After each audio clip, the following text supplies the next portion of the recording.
The light that morning was strange, thin and sharp, as though it had been poured over the land through a crack in the sky. Clara Whitford stood on the porch, one hand braced against the weathered post, her bare feet on sun-warmed wood, watching the horizon the way a hawk watches for a flicker of movement. The boards beneath her toes were worn smooth from years of pacing, from the restless habit of a woman who had lived too long with both silence and uncertainty.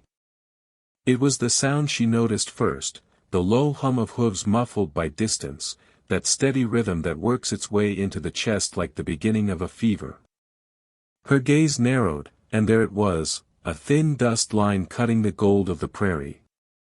It rose and drifted in the wind, curling in on itself like smoke. 3 riders. They weren't coming to trade, to call, or to offer neighborly kindness. Clara knew that in the way a body knows the weather before it turns. Her land stretched in every direction, brittle grass whispering under the breeze, the fence line a ragged spine disappearing into heat shimmer. It had been her husband's before it was hers, and his father's before that. And though the man himself had been lowered into the ground 3 winters past, the land had clung to her, or perhaps she to it, through seasons of storms, drought, and the steady erosion of hope. The soil was more than soil, it was the last thing in the world that bore her name. She stood straighter as the riders drew closer. Silas Boone led them, she'd know his shape anywhere. Thick through the shoulders, face carved from the same hard plains as the land, his beard shot through with gray, eyes small and sharp under the brim of his hat. He owned more cattle than any man west of Abilene and twice as much land as he could ride in a week, and still he hungered. To his right was Hank Doolan, all bulk and bad breath, his belly spilling over his saddle horn. To his left, Roy Craddock, whip-thin and restless, the sort of man who grinned in the middle of trouble. They were the kind of men who carried dust and menace with them the way others carried the scent of tobacco. The horses slowed, hooves grinding gravel, and Silas reined in just shy of the porch. He tipped his hat in a gesture that looked more like mockery than respect. "Morning, Mrs. Whitford." His voice was gravel dragged across a tin pan. "Boone." She kept her own voice steady, though her pulse was drumming in her ears. He glanced past her shoulder at the house, its peeling paint, the porch rail patched with rope where the wood had split. "Hate to trouble a lady, but I've come to settle a matter of business. Seems your late husband left some accounts unresolved." Clara felt the air in her lungs tighten. The debt was paid. He smiled, thin, slow. "Not according to my books. And as the widow, the responsibility falls to you. I'll be taking the land as payment. It's fair." The words landed like a hand closing around her throat. "You've got nothing to stand on." "Oh, I've got more than enough. Judge'll see it my way." He nodded to Roy, who slid a folded paper from his coat. "You can make this easy, or you can make it ugly. Either way, it'll be mine by month's end." A wind moved between them, lifting the edge of her hair across her cheek. Somewhere down the road, a wagon wheel creaked. She knew they weren't alone, eyes watched from the mercantile porch, from the shadowed window of the saloon. In towns like this, news traveled faster than the wind.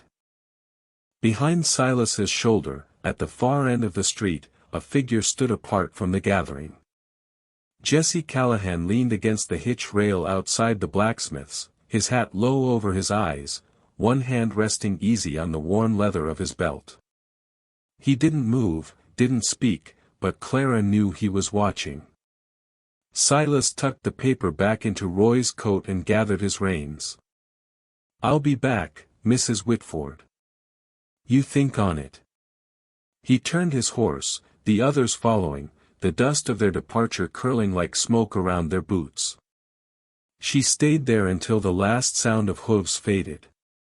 Her hands had balled into fists without her noticing. That afternoon she rode into town for supplies, the list in her head short and plain: flour, salt, lamp oil. The mercantile smelled of leather and grain. Two women at the counter lowered their voices as she entered, but the whispers carried. "Poor thing, ought to sell before it gets ugly, a woman alone can't keep a place like that." She pretended not to hear, paid for her goods, and stepped back into the sunlight. Jesse was there again, seated on the bench outside, the brim of his hat shadowing his face. He lifted his eyes just enough to meet hers, a steady, unreadable look. It wasn't pity. She could have endured pity. This was something quieter, deeper, as though he'd taken the measure of her without a single word. By the time she reached home, the wind had risen. The clouds on the horizon were the color of tarnished silver. She set her goods inside and stepped out to the pasture, where a length of fence had sagged under the weight of its own age. She fetched a hammer and nails, the rhythm of work a small refuge from thought. She didn't hear him ride up, only the creak of saddle leather and the slow dismount. Jesse walked over without speaking, took up the other end of the rail, and set it into place. His hands were strong and unhurried, the movements of a man who didn't waste himself on talk.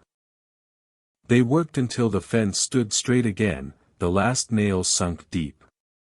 She opened her mouth to thank him, but he was already stepping back, tipping his hat. "Evenin'," he said, the first word he'd given her. Then he mounted and rode off, the sound of hooves fading into the tall grass. The next morning, she found a blackened patch in the field near the barn, the grass charred to brittle curls. The air still held the faint, acrid bite of smoke. It was no accident. Her grip tightened on the rifle that had belonged to her husband, the wood worn smooth by his hands and hers. Before noon, Jesse appeared again, riding slow. He looked at the burned patch, then at her. "Boone doesn't bluff," he said. "He'll be back." "I can handle it," she replied, though her voice felt like paper in the wind. His gaze didn't waver. "You don't have to handle it alone." She didn't answer. The silence between them stretched, weighted but not uncomfortable. He finally touched the brim of his hat and rode on. That evening, she stood on the porch again, the sun sinking low, painting the land in long shadows. Somewhere out in the darkening fields, coyotes called to each other. She thought of Silas Boone, of the thin smile that had not touched his eyes. She thought of Jesse Callahan, the man who spoke little but seemed to say more with his silence than most could with a sermon. The wind shifted, carrying the scent of scorched earth from the burned patch. It threaded through her hair, across her skin, into the hollow place in her chest where fear and resolve wrestled for space. She didn't know which would win, not yet. But she stayed there long after the light was gone, staring into the blackness where the fence line disappeared into night, listening for the sound of hooves. Dawn bled slowly across the prairie, soft pink over gold, the kind of fragile beauty that belonged to places too far from the noise of the world. Clara was already awake, sitting at the edge of her porch steps with the rifle across her knees. She had not slept, not really, only drifted in shallow waves of rest, the image of the burned patch near the barn seared into her thoughts. Somewhere in that restless night she had decided she would not run. The land was hers. It was the last truth she still owned. She saw them long before the sound reached her, the shapes of riders cresting the ridge, black against the brightening sky. 3 again, but this time there was a stiffness to their approach, the kind of deliberate pace that said they weren't here to talk.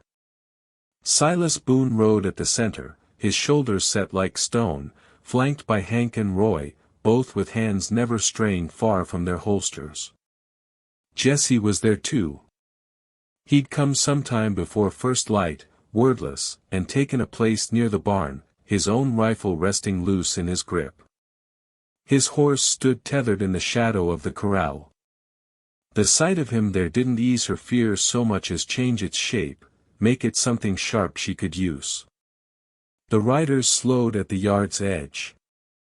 Silas swung down, boots striking dust, his eyes raking over Clara as if measuring her stubbornness against the weight of his will. Roy stayed mounted, twitchy as ever, and Hank's face was set in its usual slab of indifference.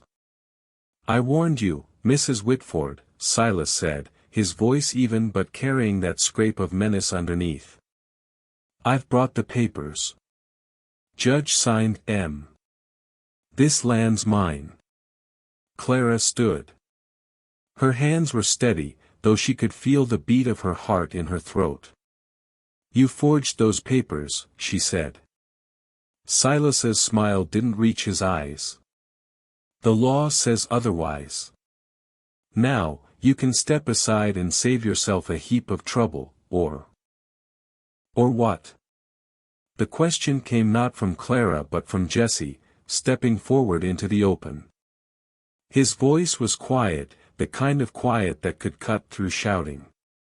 Silas's gaze shifted. "Didn't know you'd taken to guarding widows, Callahan. Thought you kept to yourself." Jesse's eyes were unreadable. "I keep to what's right." The air between them thickened. Roy's hand hovered closer to his gun, but Jesse's rifle lifted a fraction, steady as a fence post in still earth. No hurry, no threat in the motion, just certainty. Silas exhaled, slow, then looked back at Clara. "Last chance." She didn't move. The wind tugged at her skirt, lifted a strand of hair across her cheek. "I'm not leaving." Something in Silas's jaw ticked. He gave a short nod to Roy. The wiry man swung a leg over his saddle and dropped to the ground, boots crunching. He started toward Clara, his smile thin as wire. Jesse fired.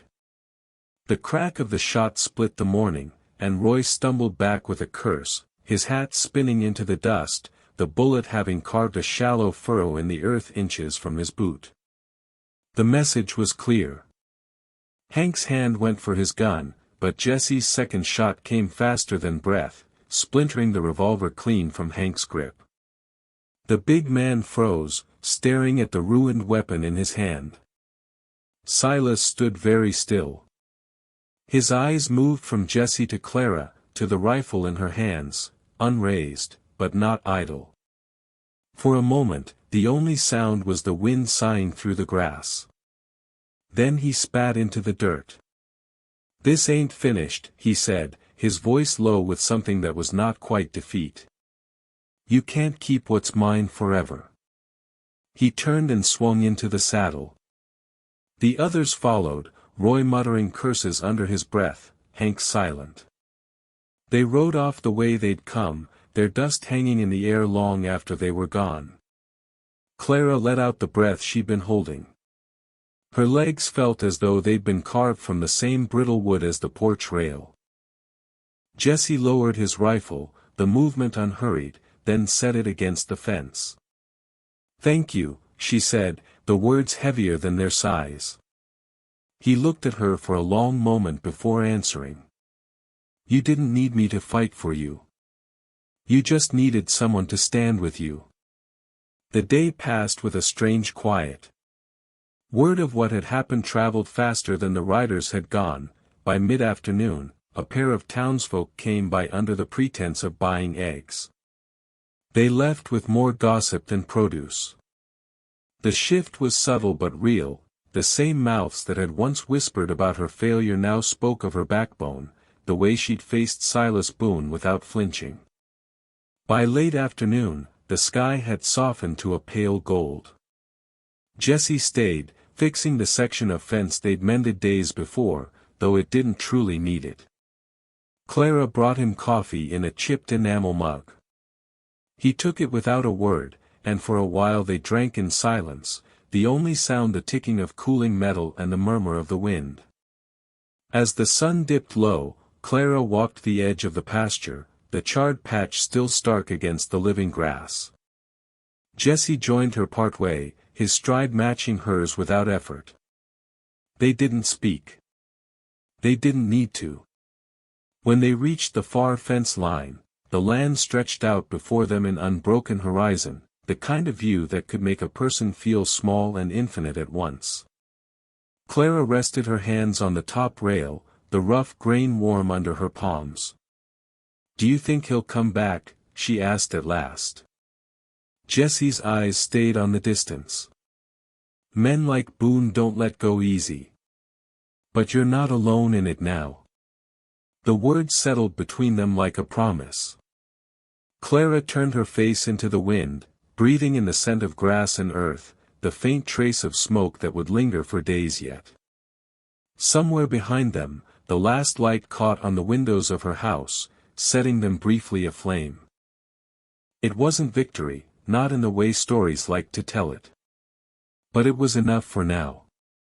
And as the first stars began to show in the darkening sky, she knew that whatever came next, whether Boone returned with more men, more lies, or more law, she would face it. And Jesse Callahan, the man who kept to himself until it mattered, would be there in the dust beside her.